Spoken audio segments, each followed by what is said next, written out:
नमस्कार, बंसल न्यूज में आपका स्वागत है। मैं हूं दीपक मिश्रा। उपचुनाव से पहले कांग्रेस की कलह एक बार फिर सामने आ गई है।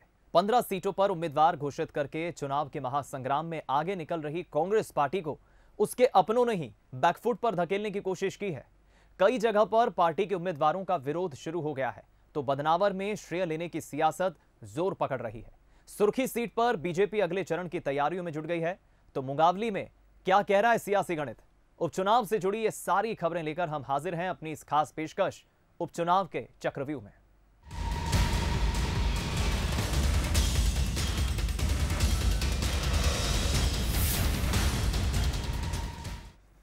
प्रदेश में उपचुनाव से पहले कांग्रेस की कलह कथा एक बार फिर शुरू हो गई है। मुरैना में स्थानीय बनाम बाहरी का मुद्दा गरमाने लगा है। जिले में 5 सीटों में से 2 सीटें अंबाह और दिमनी में उम्मीदवार घोषित कर दिए गए हैं, जिसको लेकर अंबाह में विरोध भी शुरू हो गया है। बीजेपी कांग्रेस के क्लेश पर चुटकी ले रही है, तो कांग्रेस ऑल इज वेल का राग सुना रही है। मुरैना जिले की 5 सीटों पर कांग्रेस और बीजेपी दोनों की नजर है। उपचुनाव की रेस में आगे निकलते हुए कांग्रेस ने अंबाह और दिमनी से प्रत्याशियों का ऐलान भी कर दिया।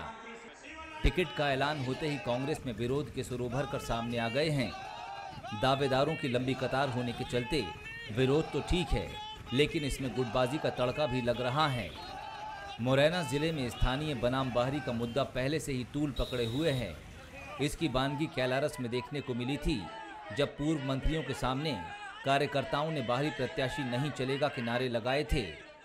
अब अंबाह में कांग्रेस उम्मीदवार सत्य प्रकाश सखवार का विरोध शुरू हो गया है। नाराज लोगों ने बाहरी प्रत्याशी नहीं चलेगा के नारे भी लगाए।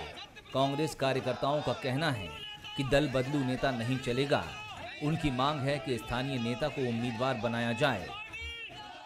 ये दल बदलू भोजन से फिर इसमें आ गया, कुछ लेन देने साठ-गांठ करेंगे हमारे कांग्रेस नेताओं से। टिकट हत्या लिया इसने। हम चाहते हैं कि जो हमारे कांग्रेस के पहले के हमारे कैंडिडेट हैं वो टिकट मांगे 20 साल से बेचारे लगे हुए कांग्रेस में काम कर रहे हैं, उनमें से किसी को भी दे दिया जाए टिकट। इसका हमारा पुरजोर विरोध है। जनता भी विरोध कर रही है, हम लोग कांग्रेस के भी विरोध कर रहे हैं। कांग्रेस की कलह और गुटबाजी को लेकर बीजेपी जमकर चुटकी ले रही है। बीजेपी का कहना है कि कांग्रेस में गुटबाजी साफ दिख रही है। बीजेपी का दावा है कि मुरैना जिले की 5 सीटों पर बीजेपी बड़ी जीत हासिल करेगी। वो कहती है कि हम सब एक हैं, ये एकता जो टिकट तक है, टिकट मिल जाएंगे उसके बाद पता पड़ेगा इन मंत्रियों को कि यूने हुए कांग्रेस के कार्यकर्ता नहीं मिलेंगे। आगे आने वाले समय में मुरैना जिले की 5 सीटें भारतीय जनता पार्टी जीतेगी। वहीं कार्यकर्ताओं के विरोध को लेकर सत्य प्रकाश सखवार का कहना है कि कांग्रेस बड़ा परिवार है, टिकट न मिलने से कुछ लोग नाराज हैं। उन्होंने दावा किया कि हम अपने परिवार के नाराज नेताओं को मना लेंगे। जब किसी को टिकट मिलता है और किसी का कटता है, जब नहीं मिलता है तो छोटी मोटी नाराजगी होना स्वाभाविक है। तो उसी के चलते कुछ लोगों ने ऐसा किया है, और वे भी हमारे परिवार के सदस्य हैं, उत्साह भी हैं और उनके प्रति हमारी पूरी सहानुभूति है। और उनसे हम निवेदन करके हाथ जोड़ के पैर छूट के कैसे भी उनको मनाएंगे। हमारा परिवार है, ऐसी कोई बात नहीं है, विरोधाभास नहीं। प्रदेश में होने वाले उपचुनाव से पहले कांग्रेस में दल बदल और बाहरी और स्थानीय के मुद्दे पर तकरार जारी है। मतलब साफ है कि कांग्रेस में उपचुनाव से पहले सब कुछ ठीक नहीं है। क्लेश की आग को अगर पार्टी ने वक्त रहते नहीं बुझाया तो उसकी उम्मीदों को झटका लग सकता है। उमेश पाराशर, बंसल न्यूज, मुरैना। करेरा से कांग्रेस ने प्रागीलाल जाटव को अपना उम्मीदवार बनाया है, लेकिन टिकट के ऐलान के बाद कांग्रेस में बगावती तेवर दिखने लगे हैं। कांग्रेस कार्यकर्ताओं ने सड़क पर उतरकर प्रागीलाल को टिकट देने पर विरोध जताया है। कांग्रेस में शुरू हुए विरोध पर बीजेपी भी निशाना साध रही है। ऐसे में अब सवाल खड़ा हो रहा है कि क्या प्रागीलाल को उपचुनाव में भीतरघात का सामना करना पड़ेगा या कांग्रेस नाराज नेताओं को मना लेगी? देखिए रिपोर्ट। करेरा विधानसभा में उपचुनाव को लेकर बीजेपी, कांग्रेस और बसपा तीनों पार्टियों के प्रत्याशियों की तस्वीर साफ हो गई है। कांग्रेस ने 3 बार बसपा से चुनाव लड़ चुके प्रागीलाल जाटव को अपना प्रत्याशी बनाया है। प्रागीलाल का कांग्रेस से टिकट कंफर्म होते ही कांग्रेस में विरोध दिखने लगा है। 2013 में कांग्रेस से विधायक रही शकुंतला खटीक के समर्थक सड़कों पर आ गए। कांग्रेसियों ने बैठक कर प्रागीलाल को टिकट मिलने पर नाराजगी जताई, फिर झंडे लेकर विरोध प्रदर्शन करने सड़कों पर उतर आए और कांग्रेस प्रत्याशी प्रागीलाल जाटव का पुतला दहन किया। इस दौरान सामूहिक इस्तीफे की बात भी कार्यकर्ताओं ने कही। विरोध का कारण एक ही है कि जो वर्षों से कांग्रेस पार्टी में अपनी तन मन धन लगा करके इस पार्टी को जो रीढ़ की हड्डी है कार्यकर्ता, उनको अनदेखा करके 2 दिन से आए हुए प्रत्याशी को टिकट दे दिया। कांग्रेस पार्टी में जो सम्मिलित हुए उनको टिकट दे दिया और जो वर्षों से कार्य कर रहे हैं उनको आज धोखा लग गया। इसलिए जितने भी आज कांग्रेसी कार्यकर्ता आप देख रहे हैं, एक साथ कम से कम नहीं, मैं बताना चाहता हूं कि 5000 कार्यकर्ता इस कांग्रेस पार्टी से इस्तीफा देंगे। वहीं शकुंतला खटीक ने प्रदर्शन पर कहा है कि पार्टी के शीर्ष नेताओं ने जो फैसला लिया है उससे कार्यकर्ताओं में नाराजगी है, इसलिए वो प्रदर्शन कर रहे हैं। कांग्रेस के जो बड़े लीडर हैं, बड़े नेता हैं, उन्होंने क्या सोच समझकर ऐसा फैसला लिया है जिससे कार्यकर्ता कांग्रेस के नाराज हैं और जगह जगह मतलब विरोध प्रदर्शन कर रहे हैं, पुतला दहन कर रहे हैं। अभी तो कार्यकर्ता ही जान सकते हैं। और जब कांग्रेस पार्टी को पहले से मालूम था कि एक समाज को 2 पार्टियों ने उतार दिया है, भाजपा और बीएसपी ने, तो थोड़ा सा कांग्रेस के बड़े नेताओं को विचार करना था। टिकट के बाद कांग्रेस में शुरू हुए विरोध पर बीजेपी चटखारे ले रही है। बीजेपी का कहना है कि कांग्रेस में 14 दावेदार थे, सभी को दरकिनार कर 3 बार हाथी की सवारी करने वाले को टिकट दिया है, जिससे साफ हो गया है कि यहां कांग्रेस का वजूद बचा नहीं है। जिस कांग्रेस प्रत्याशी में 14 प्रत्याशी पहले से मौजूद थे और ऐसा दिखाई दे रहा था उन 14 प्रत्याशियों के समर्थकों द्वारा जैसे भाजपा के सामने कोई प्रतिद्वंदी ठीक ठाक सा खड़ा हो सकता है, लेकिन कांग्रेस ने उन 14 प्रत्याशियों में से किसी का चयन न करके जिसने हाथी के चिन्ह पर बहुजन समाज पार्टी से 3 बार चुनाव लड़ा उसको प्रत्याशी बनाया। उससे ये अपने आप सिद्ध हो गया है कि सिंधिया जी के भाजपा में शामिल होने के बाद करेरा विधानसभा क्षेत्र में कांग्रेस का कोई वजूद नहीं है। जब प्रागीलाल ने कांग्रेस का हाथ थामा तभी से चर्चाओं का बाजार गर्म था कि कांग्रेस प्रागीलाल जाटव को अपना उम्मीदवार बनाएगी और अब प्रागीलाल भी कांग्रेस को जीत दिलवाने का दावा कर रहे हैं। ये मेरा अकेले नहीं है, सब पूरी जनता का टिकट है, पूरी प्रत्याशियों का टिकट है। हम सब लोग एक नाव में बैठकर अपना यहाँ से सब एक नाव में बैठकर सब अपना तन से सब एक भाईचारा बना के चुनाव जीतेंगे। प्रागीलाल भले ही कांग्रेस की जीत का दावा कर रहे हों, लेकिन टिकट के बाद जो कांग्रेस के दूसरे नेताओं में असंतोष के सुर मुखर होने लगे हैं, टिकट के बाद कांग्रेस में छिड़े सियासी घमासान इसी तरफ इशारा कर रहा है। चुनाव के वक्त विरोध की शुरुआत कांग्रेस में शुभ संकेत नहीं है। ऐसे में कांग्रेस के लिए नाराज नेताओं को मनाना किसी चुनौती से कम नहीं होगा। नरेंद्र तिवारी, बंसल न्यूज, करेरा। तो देखिए, करेरा ही नहीं, बुरहानपुर जिले की नेपानगर सीट पर भी कांग्रेस उम्मीदवार का विरोध शुरू हो गया है। कांग्रेस कार्यकर्ता रामकिशन पटेल को टिकट देने का विरोध कर रहे हैं, तो मतदाता भी अपनी मांगों को लेकर मुखर होकर विरोध कर रहे हैं। मतलब साफ है कि नेपानगर उपचुनाव में इस बार दिलचस्प मुकाबला जरूर देखने को मिलेगा। बुरहानपुर जिले की नेपानगर सीट से कांग्रेस ने रामकिशन पटेल को उम्मीदवार बनाया। टिकट का ऐलान होते ही क्षेत्र में रामकिशन पटेल का विरोध शुरू हो गया। कांग्रेस के वो नेता जो टिकट के दावेदार थे, उन्होंने रामकिशन पटेल का विरोध करना शुरू कर दिया। इन दावेदारों की दलील है कि रामकिशन पटेल को पार्टी पहले भी 2 बार चुनाव लड़वा चुकी है और दोनों बार वो हार चुके हैं। ऐसे में 18 दावेदारों में से किसी एक को चुनावी मैदान में उतारना था। दावेदारों ने रामकिशन पटेल की उम्मीदवारी का विरोध करते हुए पीसीसी चीफ कमलनाथ को एक पत्र भी लिखा। विरोध कर रहे नेता सोशल मीडिया पर भी मुखर हैं। जो रामकिशन पटेल है उम्मीदवार हमें नहीं चलता।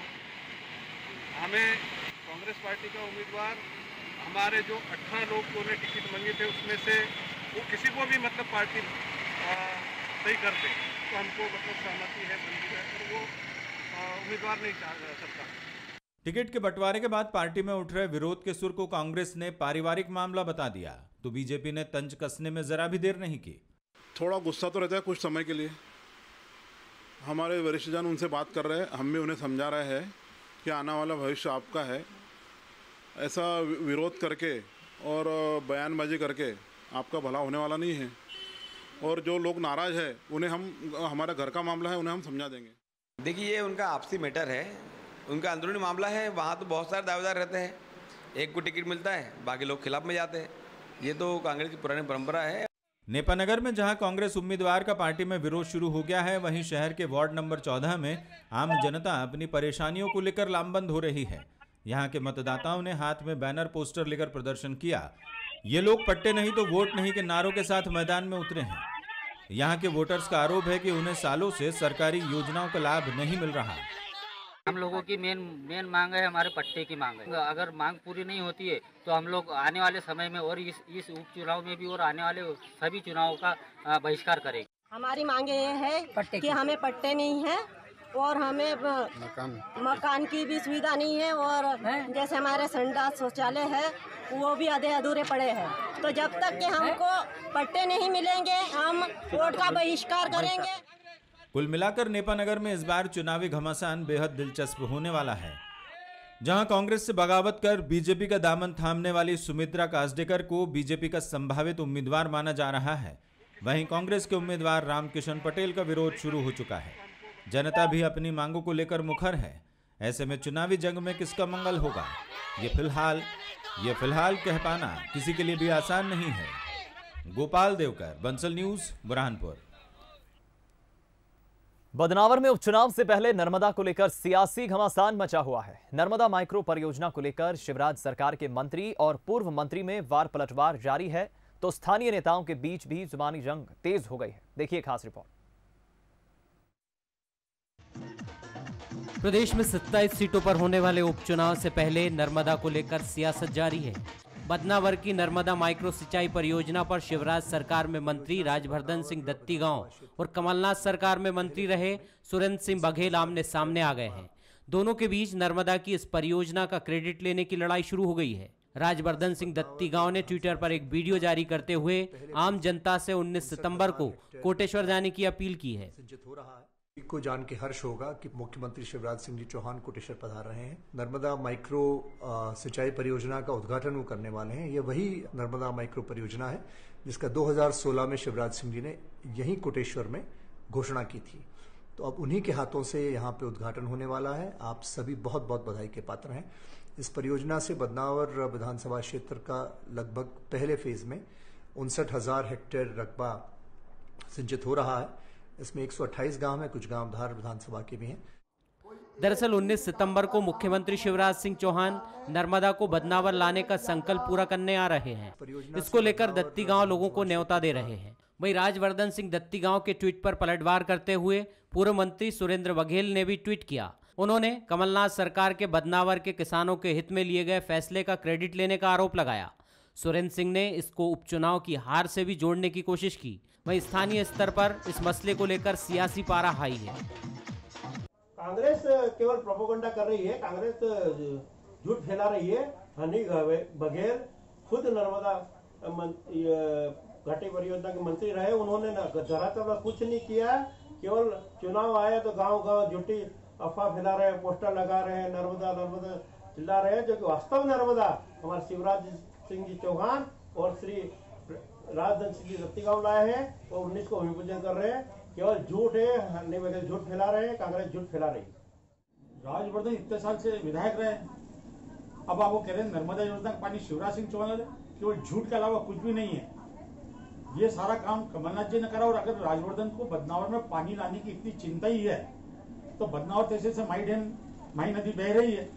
माही नदी में कभी भी कोई बांध बनवा देते छोटा मोटा, ताकि क्षेत्र की जनता को लाभ मिलता है। अब वो सारी बातें केवल वर्तमान चुनाव आ गया है, लोगों को किसी भी तरीके से अपनी तरफ मोड़ना है, झूठ बोलना पड़े, गलत बोलना पड़े, राम नाम जपना, पराया माल अपना वाली बात करना पड़े, तो सभी करने को तैयार है। और किसी भी तरह से ये चुनाव जीतने के लिए झूठ पर झूठ और गलत पर गलत वो बातें करे जा रहे हैं।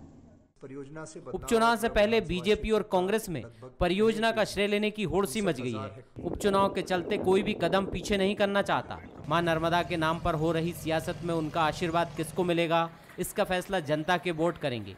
फिलहाल नर्मदा को लेकर सियासत जारी है।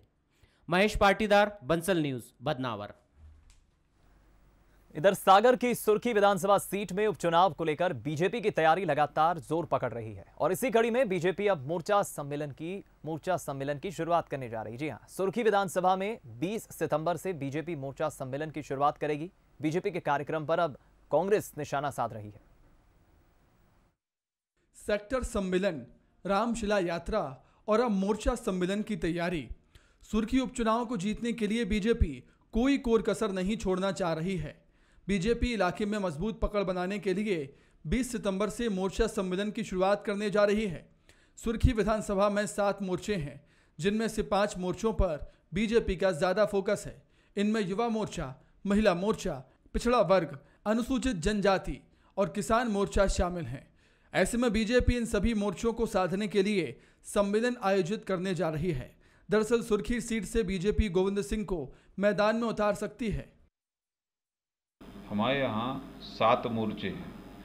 7 मोर्चों में हम खास तौर से 5 मोर्चों पर ज़्यादा कंसंट्रेट हैं। एक युवा मोर्चा है, महिला मोर्चा है, पिछड़ा वर्ग मोर्चा है, किसान मोर्चा। अल्पसंख्यक मोर्चा जो है वो हमारे सिर्फ राहतगढ़ बेल्ट में है, तो वहाँ हम सिर्फ एक मंडल पे वो कार्यक्रम करेंगे। उस बैठक में ये निर्णय लिया गया कि चारों मंडलों में हमारे मोर्चे के लोग जाएंगे और 20 तारीख के बाद इस सम्मेलन की व्यवस्था रखी गई है। बीजेपी कांग्रेस से हर मोर्चे पर लगातार आगे बनी हुई है। जहां बीजेपी लगातार कोई ना कोई सम्मेलन कार्यक्रम आयोजित कर विधानसभा में अपनी पकड़ मजबूत कर रही है, तो वहीं प्रचार प्रसार के मामले में कांग्रेस कहीं नजर नहीं आ रही। इसके पीछे की मुख्य वजह कांग्रेस के प्रत्याशी का चयन ना होना भी है। वहीं बीजेपी के कार्यक्रमों को लेकर कांग्रेस का कहना है कि उनकी तैयारियों का तरीका अलग है। इस समय पूरा देश, प्रदेश और सागर जिला कोरोना की महामारी से जूझ रहा है। कांग्रेस पार्टी की पहली प्राथमिकता है कि जनता को सुरक्षित रखें, क्योंकि जन है तो राष्ट्र है। आप जानते हैं इस समय पूरे भारत और हमारा मध्य प्रदेश और सागर जिला कोरोना की महामारी से जूझ रहा है और हमारी कांग्रेस पार्टी की पहली प्राथमिकता है कि हम जनता को सुरक्षित रखें, क्योंकि जन है तो राष्ट्र है। और अगर हम जनता को सुरक्षित नहीं कर पाए तो हमारा राष्ट्र खतरे में पड़ जाएगा। लेकिन भारतीय जनता पार्टी के लोगों को इस बात से कोई सरोकार नहीं है। भारतीय जनता पार्टी जो भी सम्मेलन कर रही है, जनता को गुमराह कर रही है, लोगों को प्रलोभित कर रही है। इसका फर्क उपचुनाव पे कुछ भी नहीं पड़ने वाला है। चुनाव प्रचार को लेकर कांग्रेस भले ही अपने तौर तरीकों को अलग बता रही हो, लेकिन उम्मीदवार तय नहीं होने की वजह से कांग्रेस नेताओं में पशोपेश की स्थिति बनी हुई है। यही वजह है कि उपचुनाव की जंग में बीजेपी मैदान पर दिखाई दे रही है, तो कांग्रेस बंद कमरों के भीतर अभी भी प्रत्याशियों को लेकर मंथन कर रही है। ऐसे में उपचुनाव के चक्रव्यूह को तोड़ना कांग्रेस के लिए कतई आसान नहीं होगा। पंकज प्रजापति, बंसल न्यूज, सागर। मध्य प्रदेश की 27 सीटों पर जल्द ही उपचुनाव होंगे और राजनीतिक तौर पर सभी सीटें काफी अहम हैं। हर एक सीट का अपना अलग सियासी समीकरण और सियासी दांवपेच है। आज आपको बताते हैं अशोकनगर जिले की मुंगावली विधानसभा सीट का क्या है सियासी समीकरण। मुंगावली उपचुनाव पर होने जा रही जंग दिलचस्प होगी। बीजेपी जहां राज्य मंत्री ब्रजेंद्र सिंह यादव को मैदान में उतारने जा रही है, तो कांग्रेस ने भी मैदान में उतरने की रणनीति पर काम तेज कर दिया है। चुनाव से पहले दोनों ही पार्टियां जातिगत आधार पर चुनावी समीकरण को साधने में जुट गई हैं। अगर मुंगावली सीट पर जातिगत समीकरणों पर नजर डालें, यहाँ यादव और अनुसूचित जाति वर्ग के मतदाता जीत तय करने में अहम भूमिका अदा करते हैं। इस विधानसभा में करीब 40,000 मतदाता यादव हैं, तो करीब 40,000 मतदाता अनुसूचित जाति वर्ग के हैं। वहीं 15,000 मतदाता दांगी समाज से हैं, तो करीब 13,000 मतदाता कुशवाहा समाज से आते हैं। 14,000 मतदाता लोधी समाज और 12,000 मतदाता कटारिया समाज से जुड़े हुए हैं। शेष मतदाता ब्राह्मण, जैन, मुस्लिम समेत अन्य जाति वर्ग से आते हैं। कांग्रेस की संगठनात्मक रूप से अच्छी तैयारी चल रही है। हमारे मंडलम, सेक्टर, पोलिंग प्रभारी इन सब का गठन हो चुका है और अभी वर्तमान स्थिति में पन्ना प्रभारियों की भी नियुक्ति हो चुकी है और आगामी समय में 15, 16, 17 तारीख को हमारी पन्ना प्रभारियों का प्रशिक्षण शिविर है। तीनों ब्लॉकों में आदरणीय सचिन यादव जी, वीर सिंह जी और हसमत सिद्दीकी जी, निधि श्रीवास्तव जी और जितने भी प्रभारी हैं वो इन शिविरों में पधारेंगे और आदरणीय शुक्ला जी इन शिविरों के प्रशिक्षण शिविर में आयोजन करता है और हमारे तीनों ब्लॉक अध्यक्ष अच्छी तैयारी कर रहे हैं और कांग्रेस किसी भी व्यक्ति को पार्टी उम्मीदवार बनाती है वो व्यक्ति चुनाव नहीं लड़ेगा, कांग्रेस का संगठन चुनाव लड़ेगा आदरणीय कमलनाथ जी, राजा साहब दिग्विजय सिंह जी और सचिन यादव जी के नेतृत्व में। मुकाबली सीट बीजेपी कांग्रेस दोनों ही दल के लिए बेहद अहम है। दरअसल मुकाबली विधानसभा पर सिंधिया राजघराने का दबदबा रहा है। इस सीट पर पिछले 3 बार से कांग्रेस का ही कब्जा रहा है। इस वजह से इस क्षेत्र को सिंधिया के दबदबे वाला क्षेत्र माना जाता है। विजेंद्र सिंह यादव जब कांग्रेस में थे तो उन्होंने यहां से जीत दर्ज की थी और अब वो बीजेपी में शामिल हो चुके हैं। ऐसे में बीजेपी को उम्मीद है कि वो इस सीट पर जीत का परचम लहराएंगे। कांग्रेस व्यक्तिवादी पार्टी है, कैडर नहीं होता, व्यक्ति होते हैं। अभी आप सब लोगों को देखने को मिला होगा पूरे मध्य प्रदेश में कमलनाथ कह रहे हैं कि मेरा बेटा नेता है और दिग्विजय सिंह कह रहे हैं कि जयवर्धन सिंह नेता है। तो पहली बात तो उनमें आपसी में खींचतान और इतनी लड़ाई है। जयवर्धन सिंह चाहते हैं कि ग्वालियर चंबल संभाग के नेता वो बने ज्योतिरादित्य सिंधिया जी के जाने के बाद, लेकिन कमलनाथ का मन है कि पूरे मध्य प्रदेश में उनका हस्तक्षेप होना चाहिए, क्योंकि अंदरूनी खींचतान इतनी है कि वो संगठन तरफ तो ध्यान ही नहीं दे रहे। सिंधिया के दबदबे वाली इस सीट पर बीजेपी जीत का दावा कर रही है और जातिगत समीकरण को साधने में जुटी है, तो कांग्रेस भी सीट पर फिर से कब्जा करने के लिए पूरा दम लगा रही है। अब देखना होगा कि मुकाबली सीट पर सिंधिया का जादू एक बार फिर चल पाएगा और क्या विजेंद्र सिंह यादव जीत की हैट्रिक लगा पाएंगे। स्वदेश शर्मा, बंसल न्यूज, मुकाबली। इसी के साथ हमारे खास सियासी शो उपचुनाव के चक्रव्यूह में फिलहाल इतना ही। दीजिए इजाजत, एक बार फिर हाजिर होंगे कल कुछ और सियासी खबरों के साथ। नमस्कार।